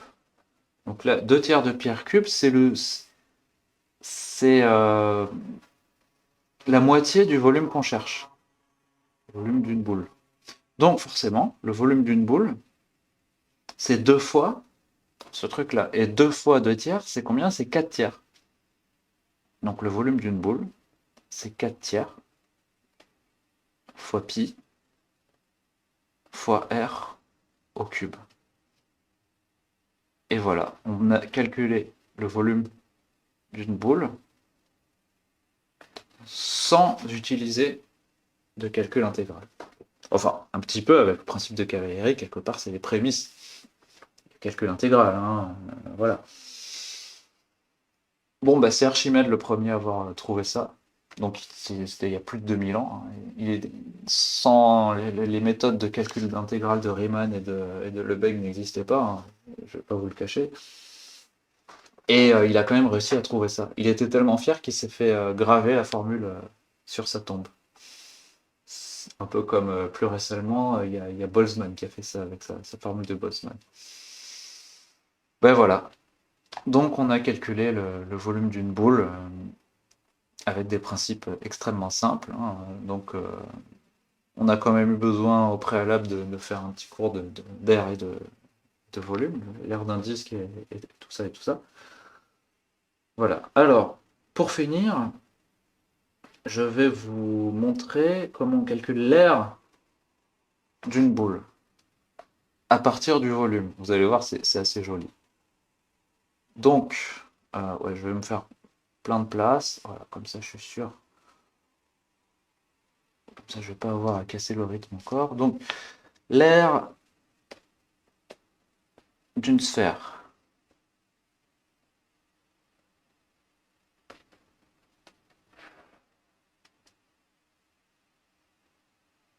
L'air d'une sphère. Alors, pour calculer l'air d'une sphère, alors, cette démo, je l'ai trouvée dans... Alors, toutes les démos que j'ai ici, on peut les trouver dans... Attendez, je l'attrape. Dans ce dictionnaire, qui est le dictionnaire de maths de Stella Baroque, qui est une ressource mais infinie, surtout quand on enseigne dans le secondaire et en particulier au collège et à l'école primaire. Plus collège, je dirais quand même. Mais la démonstration de cette aire, à ma connaissance, il y a que là-dedans que je l'ai trouvé.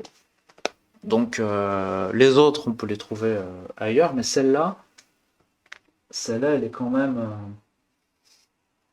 c'est vraiment du Stella Baroque, quoi. Alors, regardez ce que je vais faire.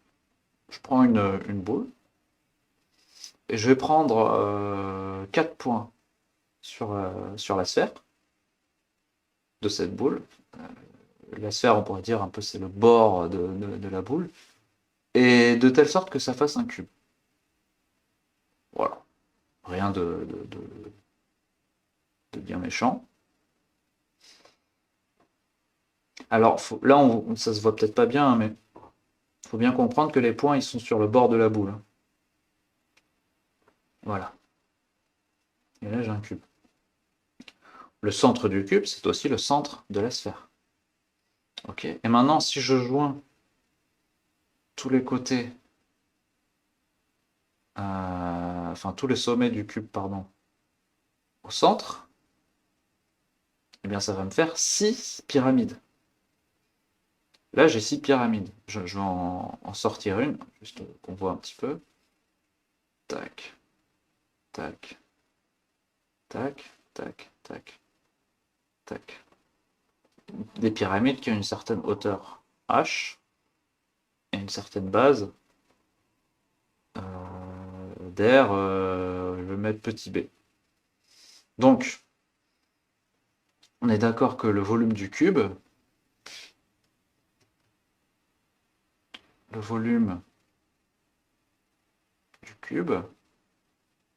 c'est égal à 6 fois la base fois la hauteur divisé par 3. Et je vais le réécrire même 6 fois b, entre parenthèses, fois h sur 3. Pourquoi je fais ça? Parce que 6 fois b, c'est quoi 6 fois b? Ben, en fait, c'est 6 fois... C'est l'aire du bord du cube, en fait. Vous voyez, là, j'ai une fois b. Là, j'ai une autre fois b. Là, je l'ai encore ici. Là, je l'ai encore ici. Je l'ai au fond et je l'ai devant. Bon, là, on voit plus rien. Mais vous voyez que 6b, en fait, c'est... Ça, c'est l'aire du cube. Ok. Bien. Maintenant, ce que je vais faire, alors je vais tracer un trait ici. Je vais prendre, au lieu de prendre un cube, je vais prendre un polygone régulier, pas régulier, mais un polygone avec plein de triangles et avec un très très très très grand nombre de côtés. Donc comment on fait ça? Bah, c'est simple, on prend une sphère, je prends plein de points, un peu au hasard, tac tac tac tac tac tac tac, sur la sphère. Alors sur, oh là là, oh là là là là, on se calme, on se calme, on se calme. Voilà. Et ensuite, bah, je peux tout trianguler, rappelez-vous. Je peux tout trianguler. Alors je vais pas tout trianguler, hein, mais voilà, en gros, je fais une boule à facettes, quoi. Vous voyez. Et si j'ai un très très très très très grand nombre de triangles, bah, je vais être très très très très proche de la sphère. Vous voyez. Alors là, je vais changer de couleur pour faire les pyramides. Mais voilà, si je prends le centre de la sphère, et ben là, je peux faire plein de petites pyramides. Tac, tac, tac, tac, tac, tac. Alors, je ne vais pas toutes les faire, hein, mais dans l'idée, vous voyez ce qui se passe. Donc là, j'ai un polygone, non, un polyèdre, précisément. J'ai un polyèdre à n côtés, à n faces, pardon. J'ai n faces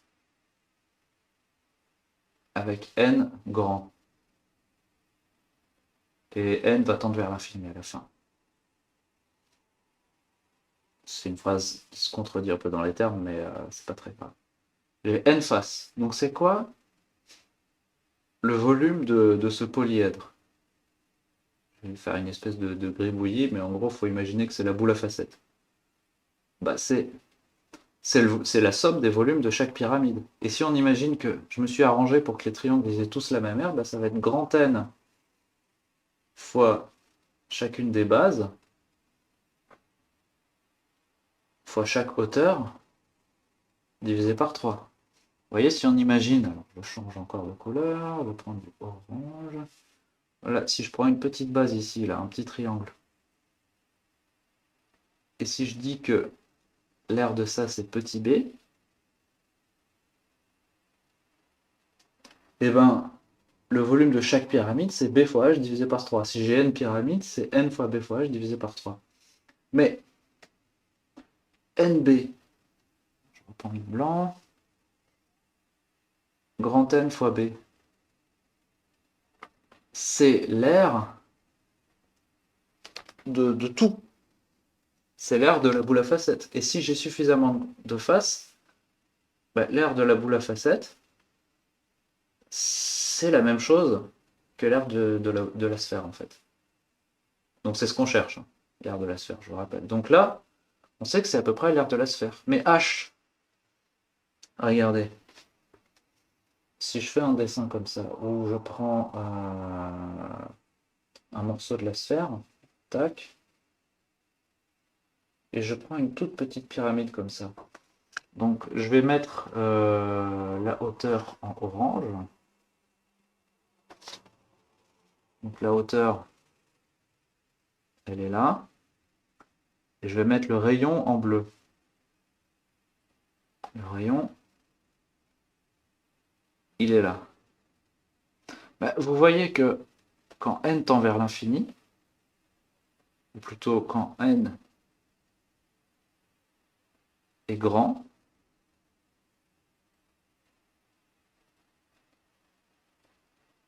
h, c'est à peu près égal à r. Ok? Donc on peut plus, si on veut être plus formel, on peut démontrer que quand n tend vers l'infini, eh bien h tend vers grand R. Qu'est-ce qu'on avait d'autre? Oui, n, pardon, c'est un grand N. N fois petit b, ça tend vers l'aire de la boule. Et le volume de la boule à facettes, il tend vers le volume de la boule. Donc, si je prends ce truc-là et que je fais le passage à la limite où n tend vers l'infini, ça tombe bien parce que j'arrive tout au bout, on obtient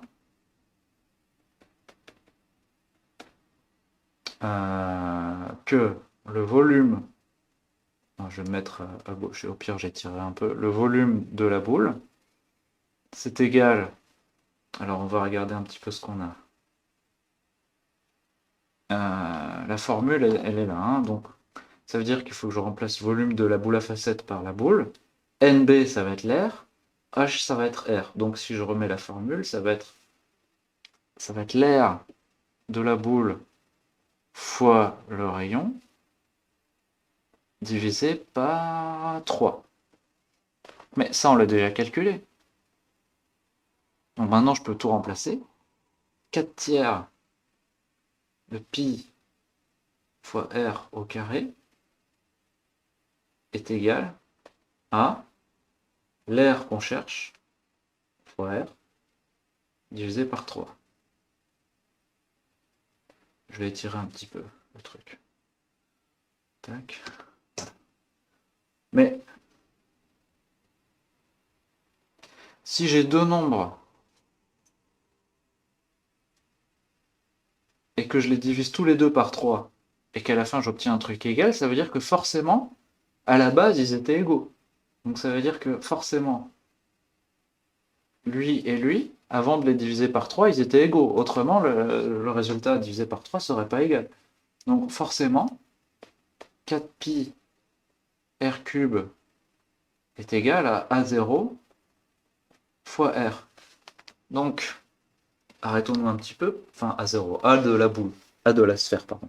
Donc l'aire de la sphère, si je la multiplie par R, j'obtiens 4pi r au cube. Donc ça veut dire que si je prends, imaginons je veux l'aire de la sphère, et je prends 4pi r cube. Si je prends juste ça, j'ai r fois trop. Donc pour pas avoir r fois trop, je vais diviser par r. Alors je vous rappelle que r au cube, c'est r fois r fois r, et je divise tout par r. Bon ben vous voyez, il y a un r qui se simplifie, et ça donne donc l'aire d'une sphère qui est égal à 4pi. Qu'est-ce qui reste à la fin? Il reste r fois r, c'est-à-dire r carré. Et on a enfin démontré la formule de l'aire d'une sphère. Donc maintenant, vous avez compris pourquoi l'aire d'une sphère, c'est 4pi r carré, au lieu de la prendre par cœur sans savoir d'où ça sort. Alors, avant de m'arrêter, je vais faire un tout petit complément pour ceux qui sont allés au moins jusqu'à une terminale scientifique. Alors, je vais leur montrer que tout ça c'est cohérent avec le calcul intégral. Alors pas pour l'aire d'une sphère, mais pour le volume. Pour le volume d'une boule.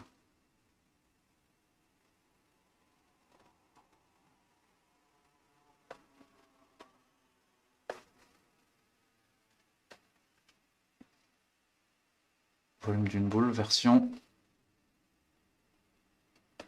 terminale. Alors, donc je vous rappelle, je reprends ma demi-boule. Comme ça, comme ça, comme ça. Alors, on va prendre cavalier jusqu'au bout en fait. Qu'est-ce que ça veut dire?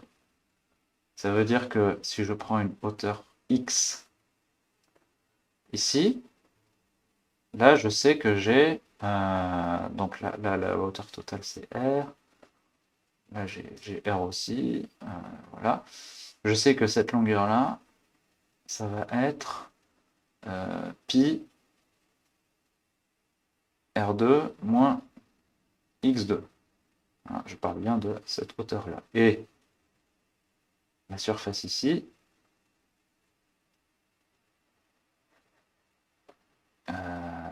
l'aire de X, c'est égal à...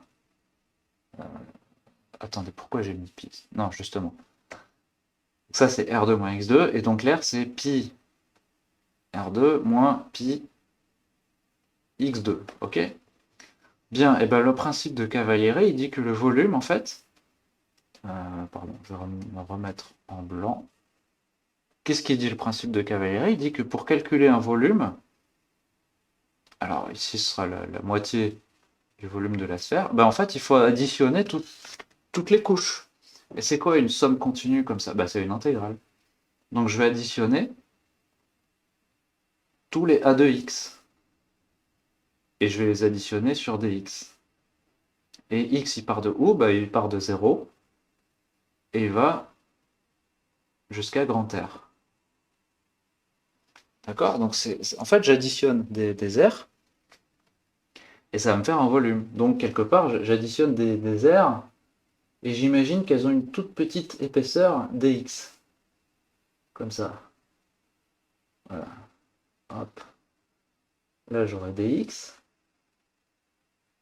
Et là, j'aurai a de x. Donc, ce symbole-là, hein, pour ceux qui ne connaissent pas, c'est une espèce de S un peu allongé qui veut dire somme continue. Nous, on appelle ça calcul intégral, mais on peut aussi dire bah, c'est la somme continue de a de x dx, où je prends x entre 0 et x égale r. Donc, si je développe le truc, ça fait somme entre x égale 0 et R de, bah je recopie ce truc-là, hein, donc je peux mettre pi en facteur direct, pi R2 moins X2 dx. Alors, comme l'intégrale est linéaire, je peux découper ça, ça fait pi intégrale de 0 à R de R2 dx moins pi intégrale de 0 à R de X2 dx. Et là, c'est extrêmement facile. Ça, c'est une constante, donc en fait, je peux sortir la constante, et l'intégrale de dx, bah, c'est simplement la longueur de l'intervalle, donc là, il va rester pi r cube moins pi, et là, l'intégrale, la primitive de x2, c'est x3 sur 3, et donc je dois prendre x3 sur 3 entre x égale 0 et x égale grand R. Bon, bah, quand x égale 0, c'est nul, donc il reste juste quand x égale R, et ça fait pi r cube moins pi r cube sur 3. Et on retrouve exactement 2 tiers de pi r cube. Et donc... ah mince, je me suis mis sous ma gueule là. Donc je récapitule. Hein. J'étais bien sous ma tronche. Non, je crois que c'était limite, mais ça passait. Ça passait. Hein. Ça passait. Et donc, le volume est égal à... Bah, il suffit de tout multiplier par 2. Hein. Je vous rappelle qu'on avait sur 2 égale. Et donc, V égale 4 tiers de pi r cube. Voilà. Donc, si on veut directement ajouter... des tranches d'air comme ça, voilà, il suffit de faire un petit calcul d'intégrale. Donc ça, c'était le petit complément pour ceux qui ont fait une terminale. Sinon, pour les autres, ben, vous avez ça, hein, ça marche très bien aussi, hein, c'est la même logique, sauf qu'on a dû suer un petit peu plus, voilà. Bien, donc je vais m'arrêter là. Donc les annonces, ce sera... je vais rescroller pour remettre les annonces. Hein. Tac, tac, tac, tac, tac, tac, tac, tac, tac, tac. C'était la formule de pi sur laquelle j'avais fait le teasing. Voilà. Donc, venez nombreux à Maths Champignon. Les informations sont là. Les informations seront en description. Alors, pour venir à Maths Champignon, il faudra me contacter. Donc dans la description, je vais mettre une rubrique contact de mon site personnel, il ne faudra pas hésiter. Voilà, j'espère que ça vous a plu. J'en referai d'autres plus tard. Je sais pas encore sur quoi, hein. Là, j'ai pris ce qui m'est venu comme ça, j'ai préparé un petit peu. Et l'essentiel a été improvisé, enfin pas improvisé, hein, c'est des cours que j'ai déjà donnés à des élèves ou à des étudiants adultes aussi, dans le cadre d'école libre. Donc il y aura d'autres vidéos, pas forcément de maths d'ailleurs, je pense que je vais faire un peu de physique. Probablement l'optique géométrique. J'aime bien l'optique géométrique, il y a des principes un peu cachés qui sont pas forcément enseignés et que je trouve très beaux. Donc je pense que la prochaine vidéo sera de l'optique géométrique, mais peut-être autre chose. Si je trouve un autre sujet, je ferai autre chose. Voilà, j'espère que ça vous a plu. Et je vous dis ben, à la prochaine, soit sur Twitch, soit sur YouTube, on verra bien. Et voilà, au revoir.